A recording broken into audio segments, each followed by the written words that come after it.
48 நாள் உள்ள உனக்கு கவர்மெண்ட் வேலை வந்து சேரும். இதா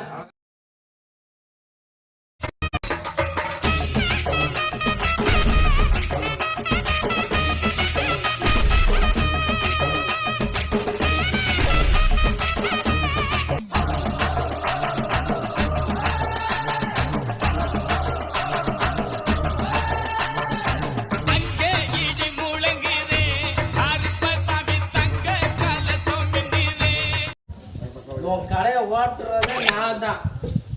புரியுதா? என்ன பண்ணுறது சாமி, கொஞ்சம் மனசு கஷ்டமா இருக்கு சாமி. எனக்கு ஒண்ணுமே புரியல சாமி. உள்ளூர்ல வீடு கட்டுறதா வெளியூர்ல வீடு கட்டுறதான்னு எனக்கு புரியல சாமி. எப்படி உன் கேள்வி புரியுதா? உள்ளூர்ல வீடு கட்டுறதா வெளியூர்ல வீடு கட்டுறதான்னு தெரியல சாமி. ரொம்ப கஷ்டமா இருக்கு சாமி. என்னோட சொத்தெல்லாம் வந்து அபகரிச்சுக்கிட்டாங்க சாமி. எனக்கு என்ன பண்றது தெரியல சாமி. அந்த இடத்துல உனக்கு ஒன்றும் புரியல சாமி. வேலை பாடு செய்வனை செஞ்சிருக்கிற மாதிரி தெரியுது சாமி. என் வாழ்க்கையில எனக்கால முன்னுக்கு வர முடியல சாமி. வேலையே என்னால வர முடியல, வாங்க முடியல சாமி. வேலை பாடு சில சிஷியங்கள் சாமி. பற்ற வேலைகள் சில வேலைகள் எனக்கு குறையுது சாமி. எனக்கு என்னன்னு தெரியல. என் மனைவியோட கஷ்டங்கள் என்னால் தாங்க முடியல. எனக்கு அதை சரி பண்ணி கொடுக்க சாமி. அதான் உன்னோட கேள்வி. எப்படி சொல்றா? என்னால முடியல. நான் போய் பார்த்துட்டு வரலாம். நான் கருவசாமி, மலையாள கருவசாமி பார்த்துட்டு வந்தாதான் எனக்கு உங்களுக்கு புரியும். ஏன்னா எனக்கு புரியாது. அப்புறம் சொன்னியா என்னன்னு தெரியல, என்ன நடக்குதுன்னு தெரியல. ரொம்ப கஷ்டமா இருக்குது. நான் குடுக்கல் வாங்கல எனக்கு கஷ்டமா இருக்குது.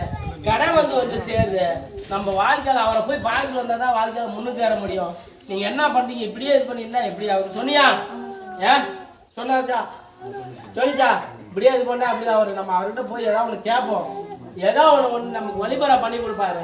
அப்புறம் தான் நம்ம வந்து வாழ்க்கையில முன்னுக்கு வர முடியும். இல்லைன்னா வாழ்க்கையில முன்னுக்கு வர முடியாது. சொல்லிச்சா? சரி சொல்லு. என்ன பண்ணணும்? என்ன பண்ணணும்?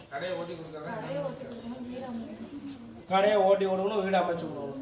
உன் மனைவிக்கு வந்து சத்துணவுல டீச்சரா போடணும்னு முடிவு பண்ணிட்டேன். நீ என்ன நினைக்கிற? வாங்கி கொடுத்தலாமா? சரி பண்ணி விடுறியா? உனக்கு கவர்மெண்ட் வேலை கண்டிப்பா டீச்சர் வந்து ஆவ. புரியுதா?